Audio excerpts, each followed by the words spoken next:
down. We started our little international page, and I said I'd be happy if we got 100 people. A few months later, we are teetering on the 900 number, fastly coming to 1,000. People all over the world are loving and are loving a place to call home. Excuse me, Susan. Yes. I can't actually see Marta at the moment. What should I do? I'm not sure. I can see you. You can see us. Okay. Yeah, I think underneath the picture there is an icon with a video camcorder sign. If you want to click on that, Vanessa. Yeah, no, it is clicked, and I am. Here you go. You're coming now. There you go. Okay. Okay. I can't see you, but can can everybody else see Marta? Yes. Okay, Marta, you there? You're a little bitty box at the bottom with a Okay, let's face. as long as you guys can see Marta. Marta, I know you have a limited amount of time. I just want to tell you that on our page there's a lot of incredibly wonderful discussion. And I'm going to go with the first question, and that is that we are all really taken with Sara. I'm an observant Jew and am completely blown away by the authenticity with which you portray Sara. Shabbat, mikveh, the funeral. I'm curious to know if you had any exposure to Orthodox Judaism before you became Sara Adams, and how did you learn so much so authentically? Well, my brother-in-law is Jewish, so my sister's married to a Jewish man. She hasn't converted herself, but so I spend a lot of time with Dan's family. A lot of both his grandmothers were in the Holocaust and survived, and in fact his grandmother and grandfather met in a camp and stayed together and had the rest of their family. One of his brothers is married to a woman who converted, so I spent a bit of time with her. I don't think Sara is Orthodox. I think she's converted, and she is more non-Orthodox. So she's not rigorous. She doesn't, she's not Orthodox. She's observant. She's observant. Thank you for that word. And so I watched a lot of real documentaries. I wasn't really interested in any of the fictionalized American accounts of the Holocaust. In fact, I found them really difficult to watch because of all the true research I'd done in documentary and various novels like Primo Levi's Surviving Auschwitz. They hit me so hard, the fictionalized events, I couldn't breathe, and I'd have to turn them off, because I think they over-sensationalized it to the point of being unbearable.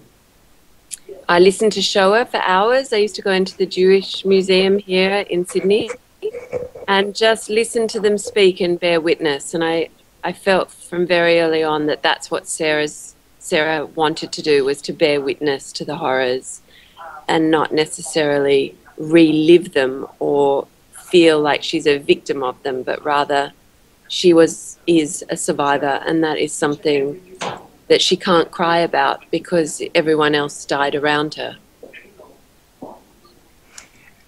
How did you learn the Hebrew? Your blessing of the Shabbat candles and the other places where you your Hebrew is pretty good. Thank you. Well, my father's Dutch, so I've grown up around other languages, although he didn't speak it because when he moved to Australia he was told not to, but my grandmother certainly did. So I had a sort of ear for language, I think. And then I took it very seriously. I thought, if I'm going to speak Hebrew, I need to know how to speak Hebrew. So I spent a long time listening to recordings. We have a gentleman who helps us with that. And then I would sit with my brother-in-law and I would say it over and over and over until he was like, yeah, that's not so bad. So it's a very important part of who she is. And I think representing that community, it's a big responsibility. Well, you've done an awesome job, and the people in Israel who love this show give you very high marks. You mentioned your Dutch background. With that, I want to invite Anton van Dijken, who is your super, super fan in Holland. Anton, are you there? Yes, I'm here. Hi, Marta. Hi, Anton. How are you? I'm great. Greetings from the Dutch fans. They Thank all love you. Heel goed. Yeah. We are very curious. Your Dutch background, you already mentioned that. How is it still visible in your own life? And for example, would you consider visiting Holland to show your children your Dutch heritage and your husband? Absolutely. Yeah. Can you tell something about it?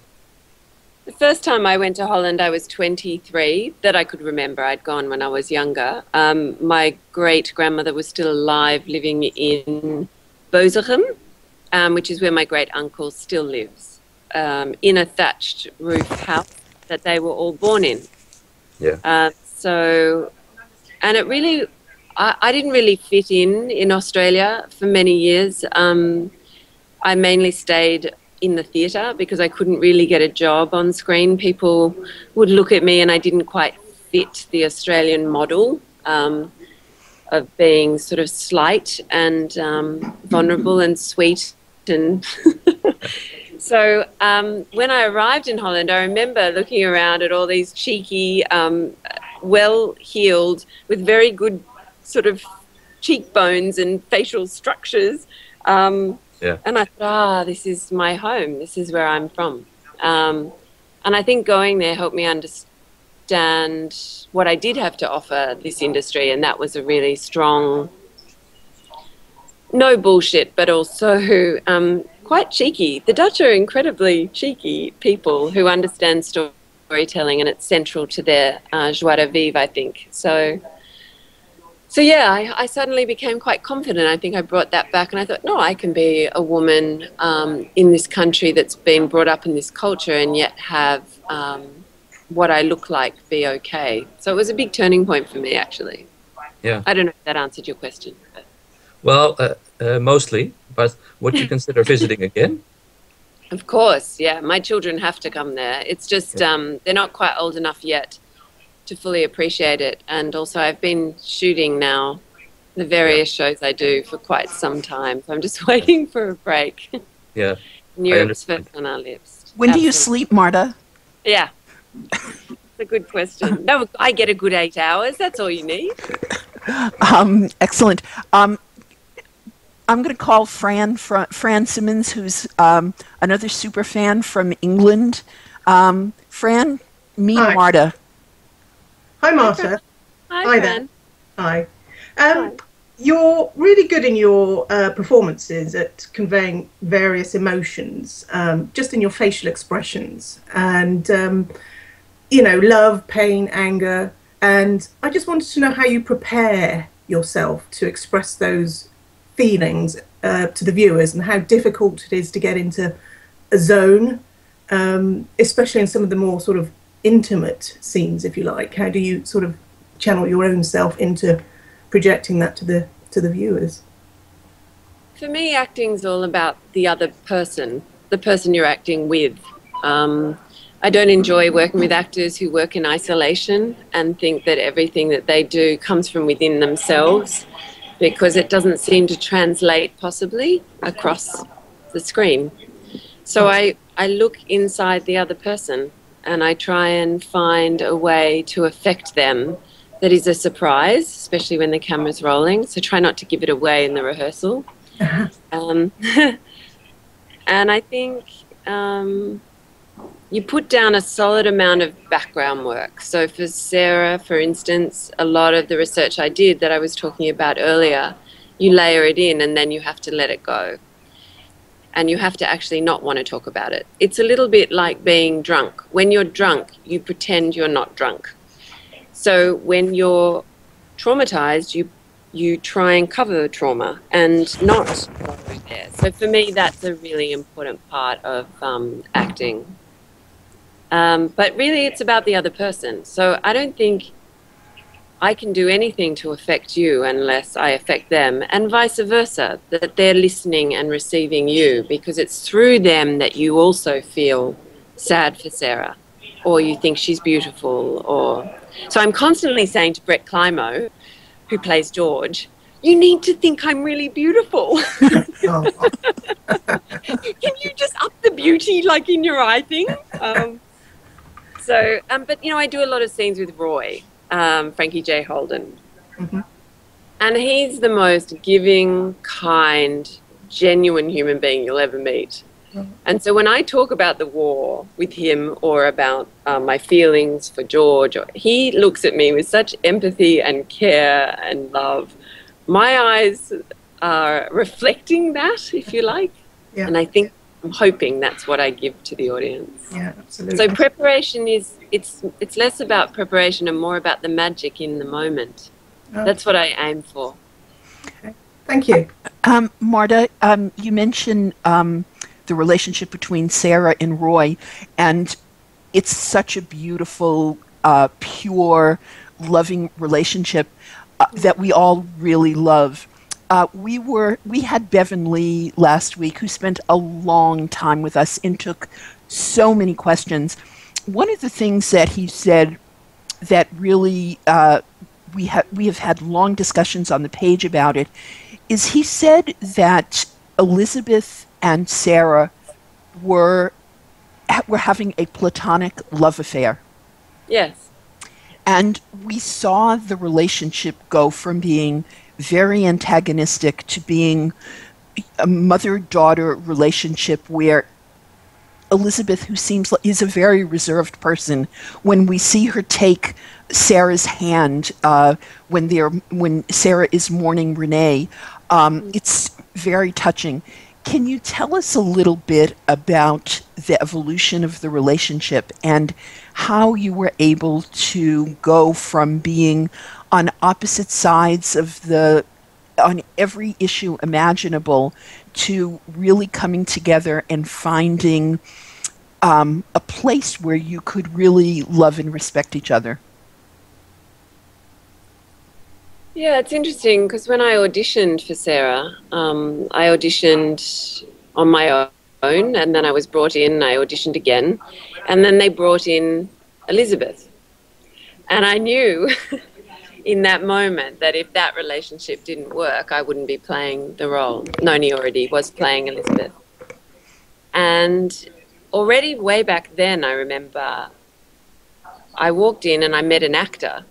I met someone who knew how to work inside a scene, work with someone else, who had so much history behind her. I mean, her work is prolific.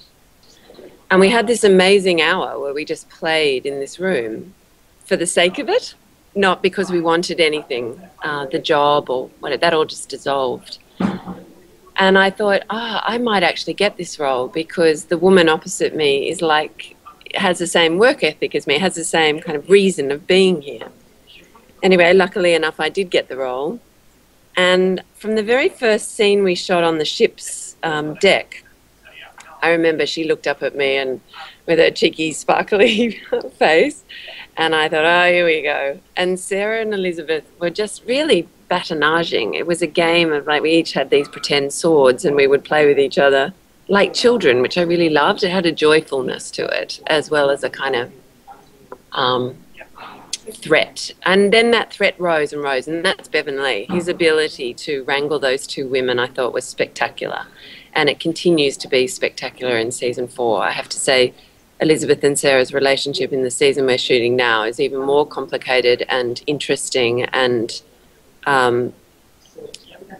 fabulous to play than it ever has been, because we mustn't forget that Sarah's... Do they know? Well, 3. 3. Oh, maybe. Right. Spoiler alert.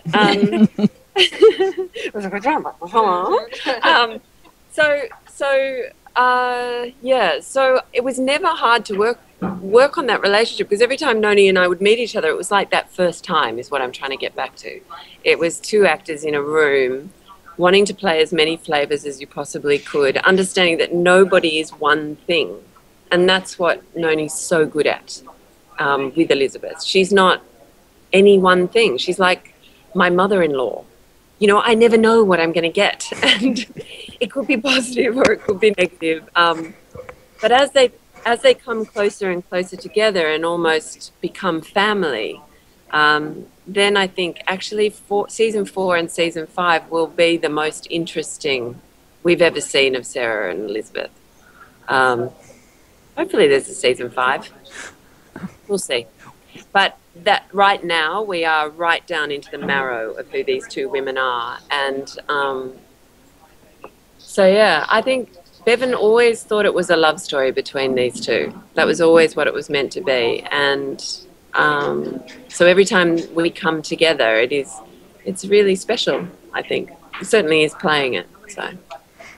Well, we love both of you. We love that people were just a little upset to see Elizabeth seem to become loving all of a sudden, but once they've settled in, we've really seen them evolve, and it's quite nice to see. Jane Sullivan is in beautiful Atlanta, Georgia. Jane, say hello to Marta. Hello, Marta. Hello. I'm coming to see you September 7th. I've got my ticket for Gloria. No. Yes, all the way from Atlanta. Oh, yeah. Be sure to let me know, and we'll have a drink afterwards. All right. So, Yeah. I want to make sure you're not burnt out by then, but you've got a long filming season. Then you go straight into Gloria, and then hopefully if you keep the same schedule as last year, you'll go straight into Janet King. So going back to what you mentioned before, how do you pace yourself? Do you get enough downtime? And in your downtime, do you have a guilty pleasure that you'll admit to? I have to say, and it's not that interesting, but my children really are my guilty pleasure these days. And I think we're at a point where we all just want to be together a lot. They're losing a lot of teeth at the moment. And that's why I'm writing a lot of Tooth Fairy notes. That keeps me up later than anything else, trying to come up with a new name for a Tooth Fairy. What's the going rate for teeth these days in Australia? $2. Okay. $2. Look, I think it's okay. I don't work as much on season 4. It's really spread out. The ensemble is getting a really good go at it, which I think is fantastic because they're all great characters and they need to be explored. So I do have 2 or 3 days where I'm plotting Janet King season 3. Oh, good. So yeah, I am able to do that. And I don't know, I like working. I think it's, in this country, we don't make enough products. So I love momentum and I love that it's all happening right now. And soon I'll be out of work and wanting to Skype just to have a chat because no one talks to me anymore. So. Yeah, I don't guess you'll be doing Jack Irish anymore. They might. Oh. You never know. It did go very well. So yeah, but I've been over to America and I'm heading to Washington in beginning of November for a place to call home. There's a marketplace on over there that Acorn TV are bringing me over for. So that's exciting. So I feel like the world is getting bigger. Speaking of Acorn, you should know that we watch not only A Place to Call Home on Acorn, but we get to see Janet King and Jack Irish, and we're hoping for Crownies, and I hope to meet you in Washington when you get here as well. We're excited to have you come in and meet us. I'm going to go to Simon. Are you there? I think Simon, we got lost, but he'll come back. I want to ask you about, Jane asked about downtime. We know that you're very involved in the whole issue of refugees, something that all of us, no matter where we live, are confronted with that issue and how we as a society can handle this awful, awful problem. Can you share with us a little bit about how you got involved, what you do, and what Australia's policy is now about embracing these refugees? Yeah, it's a really hot topic here, and I don't mean to belittle it by any means, because I think it's we're talking about people's lives, children, women, and men. We have an election coming in 2 weeks, and it's a very at the moment, both parties, Labor and Liberal, are holding the line of that there will be no resettlement in this country, and that's to stop the boats, apparently. It's to stop the people smugglers from feeling like there's an opportunity to make money. So there's only offshore processing, and that hasn't worked. There's been a lot of tension and a lot of self-harming going on in those places as well. So it's a terrible, terrible situation.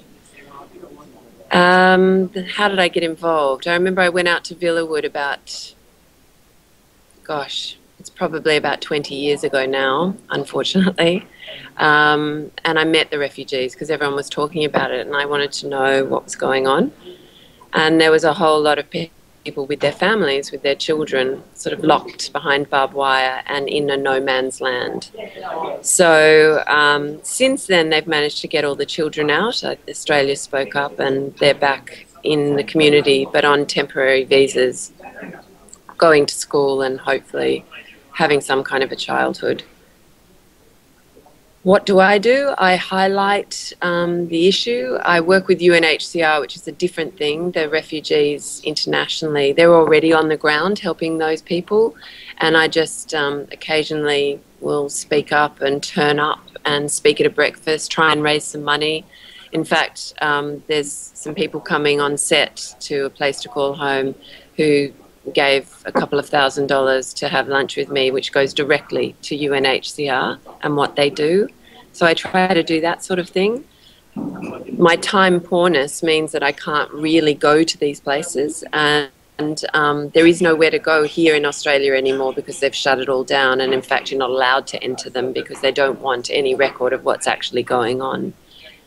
I also work with Save the Children, which is a group who works domestically as well as nationally, and that's mainly to do with disadvantaged children, which unfortunately tends to be Indigenous kids in this country, and just kids who've fallen through the cracks. So that's as simple as turning up to a soup bus on a Friday night in Glebe and getting some photos taken and get it put in the picture, a picture in the newspaper, and then people give money. So I think we raised a couple of grand the other weekend and so on. I did get to a remote community with them, which was incredible, and took my children, which is more of a gift for us, I have to say.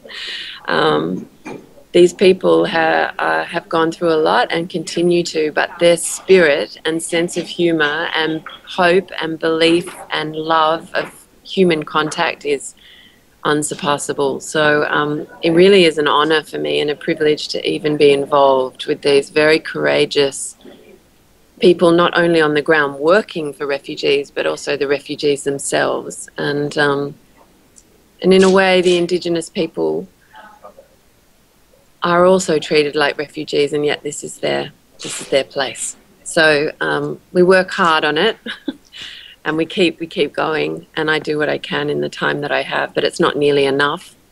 And yeah, I'm hoping when I have more time to try and go to these places more and do what I can. I basically just ask what they need. I'm only an actor after all. Marta, to go back to the Sara and the Holocaust line of the story, your husband, both in the series and in real life, he's my new favorite actor. Isn't he wonderful? I was not aware of him before, but I was so taken, as were hundreds and thousands of fans, with his portrayal of Rene. As a matter of fact, we'd love to have him on a Skype call and talk to him. He was really just so spectacular, and we were torn. We really wanted George and Sara to be together, but Rene was such a deep and beautiful character that we didn't want him to die. I didn't either.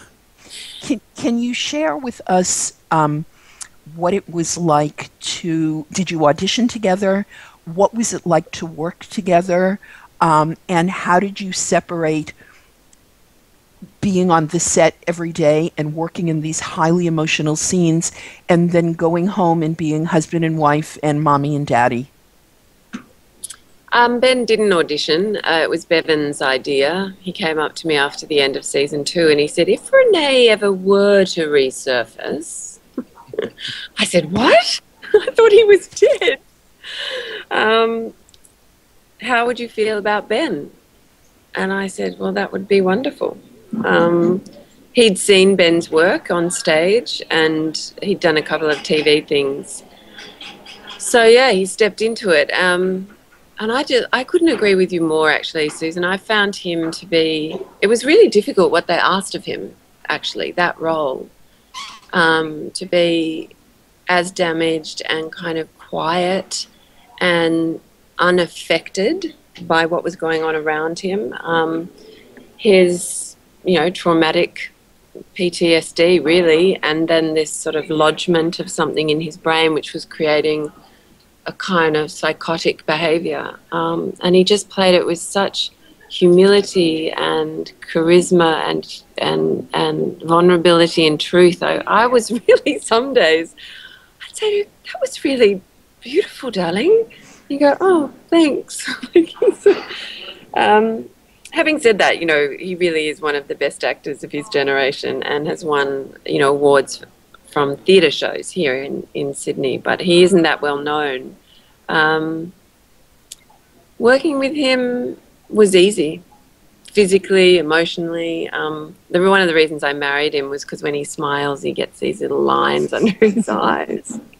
And I thought they were just delicious. So I used to look at them all the time when we were working, and that would just make me fall in love with him again. I just need to have some water. Sorry. This place is very dusty. Thank you. So, yeah, it was easy. We tried to do things physically all the time. So because he didn't have much dialogue, we would always look at each other spatially. How far away were we from each other?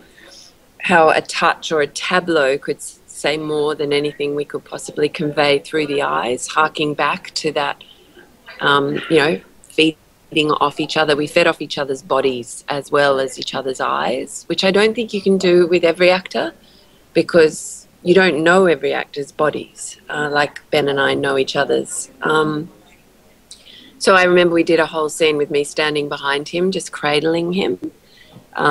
We did a scene where we were dancing the whole time and then I folded into him. We did a scene, we just kept trying things like that. So it was more of a dance than a kind of face-off, if you like, which I thought gave him the mobility and that he needed because he was so trapped inside his mind and his heart. And then later on when he started getting very violent, that was quite hard. I remember he pushed me up against the wall once and was and kind of grabbed me, and I felt completely safe in that moment because it's acting after all. But I remember thinking it was wonderful how imposing he was. He's quite a tall man and but not muscly. He's just got power. And then he choked her. I remember that was a bit sad. But his death was absolutely, it took my breath away. He played dead better than I was. I couldn't breathe the first time I saw it. I was beside myself, and there was a few extras in the scene playing nurses. And I was so hysterical over him, and I think the cameras weren't even rolling. It was a rehearsal. And I had to take a minute and I said, I'm so sorry about this, because I'm usually quite vigilant about that sort of thing. I said to the extras, this is actually my husband in real life. And they were like, oh no. So there was this lovely kind of group hug in the room, and then we just got on with it, and I had to do it like 25 times. And by the end I was like, I wish you were dead because this is killing me. No, I'm just kidding. But yeah, and I found the beautiful writing of burying him. That was one of the most satisfying sequences I've ever had on A Place to Call Home. Just marking each of those moments, the grave, the dirt hitting the coffin, I'll never forget, Roy standing there and him putting the dirt on, and her frenetic behavior before it, and then just these men who came into this house, these Jewish men, and they sang to her, and I sat on this chair and I just wept and wept and wept. So it really was like it was a burial, actually, of his character, for me, for Sarah. For me. I still miss him, actually. I shoot season 4 and I miss him. I miss him terribly, and they pay that. I do visit Rene, not too much, but enough. Well, the scenes of Sarah sitting Shiva and the men coming and people just saying, how is it that these strange men traveled all of this way without knowing this person? And that was such an authentic moment, because that is exactly what happens in the Jewish community. If someone dies, there is a minyan, and people come from wherever, and it was portrayed just so authentically and beautifully. Everybody should see it, because they try to portray the Jewish experience all over television and film, and I watch and I say, what are they thinking? This has nothing to do with it. But what you did, and what your directors and your writers and all the extras, it was such an authentic moment that everyone should hold. That should be the benchmark for how Judaism is portrayed in the media, to just see those scenes. So I think it's interesting, Susan, sorry to interrupt, but no. This observing of their traditions and their beliefs and their contact, that's what's been so powerful for me, and why that's how Sarah reaches to that whole community, to that experience of the Holocaust, to her husband, to their family. And I think the show has been so true to that, and see it as such an important part of the show. It's enriching for everyone. And you could feel it. You could feel it on the set. And this is the thing. We know when it works, because it could be on stage. And for me, it's when I'm working and I feel something and I feel like I could pick it up and put it on a stage, and I could have 900 people watching live with no tricks, and they would be as affected in row 900 as in row 1. And that, to me, should be more and more on television. And that's certainly what I aim to do in all the shows that I'm in, is create an experience that doesn't need a close-up. In fact, I hate close-ups. I think they're really cheap. And I think our televisions are big enough now that we no longer need to come in here, because, I don't know, we're more advanced or something. We've seen enough. We know how to place it in our storytelling scope. So yeah, for me, that was a theatre moment that I knew while we were shooting. I thought, this is going to be knockout. You could just keep on the wide. I think they did for most of it. And I think Anton is dying to ask one more question. Are you, Anton? Are Yes. you there? I'm giving you the floor one more time. In a Dutch way, he's dying. Yeah. Do you want me to speak Dutch to you or not? No, I don't understand it, unfortunately. But you can speak some Dutch, don't you? Een klein beetje. Yeah, well, that's good enough. Well, I just wanted to say that the Dutch fans are so happy that you're there. You know, they love you and they give their greetings. And I have one special greeting from my brother who has Down syndrome, and he's a big fan of Sarah too. And he doesn't speak English or can understand English, but he always watches the show and he's enjoying what you're doing. So Thank you so much. What's his name? Yeah. Marco. Marco. Thank you, Yes. Marco. Yeah. Marta, I'm not big on spoilers because that ruins everything, but we really are terrific at speculation. Yes. Can you just give us a little something, a little nugget of what we can look forward to from Sara? Nothing specific, but in the broad sense of what we're going to see from her next season. Yeah, it's an interesting one because it makes you reflect on what you've done. Sara will always walk her path, and she's lost someone twice, but I think it's time for her to face her future, which is possibly her child. And there's a lot of things that need to be righted. There's been a lot of wrongs, and it's time to place Regina where she needs to be. Hung on a tree. There is a mythic element to season 4 where the wrongs are righted, and that's really Sara's journey. And I think it's very well placed. Bevanley, as you know, has returned, and it's a slow burn, but he invades your dreams, and I think that is his beauty and his triumph, really, as a writer. So I'm hoping that, people will see their own lives in season 4 more and more. Another favorite, I know you have to go, and I want to give Kathy Bowles, one of your super fans from Australia, who said she didn't have a question, but I certainly want to give her a chance to say hello to you.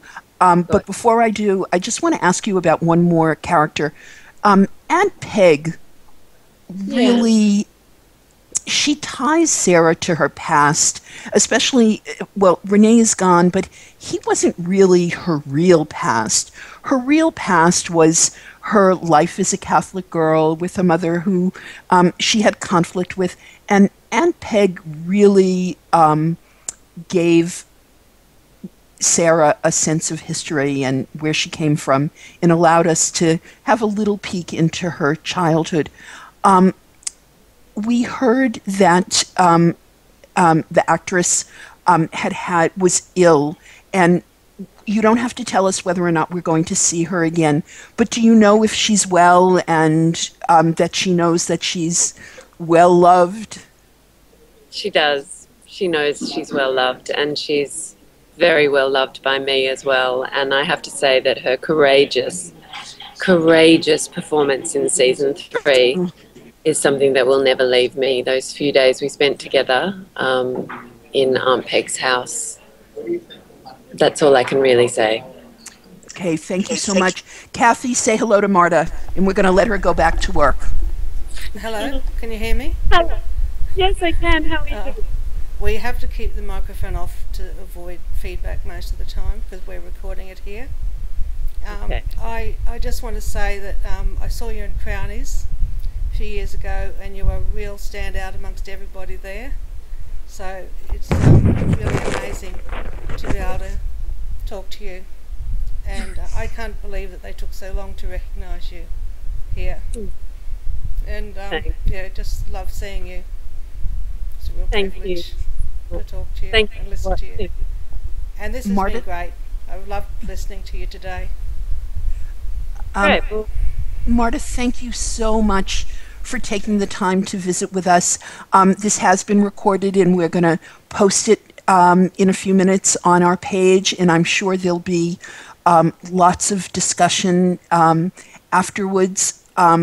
We look forward to season 4, hopefully season 5. We look forward to seeing Sara Adams, and we look forward to seeing more of Marta Dusseldorp in all kinds of television and film and wherever we can. Your work is stellar, and we're just so grateful to you for having shared so much of yourself with your audience. My absolute pleasure. And I apologize in advance. I'm not on Facebook.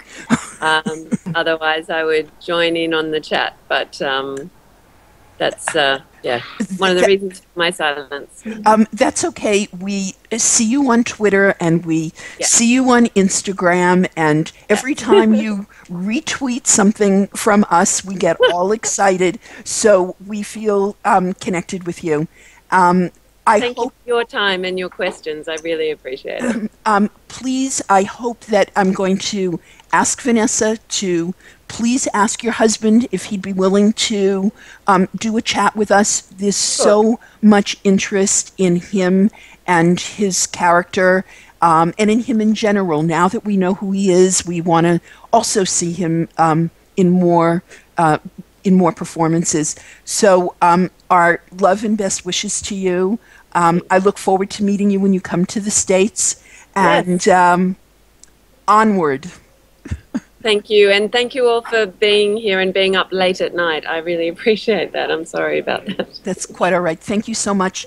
Bye from everyone. Thank Bye. you. Bye. Bye. Bye. Bye. Okay, everybody. I don't know what happened to Simon.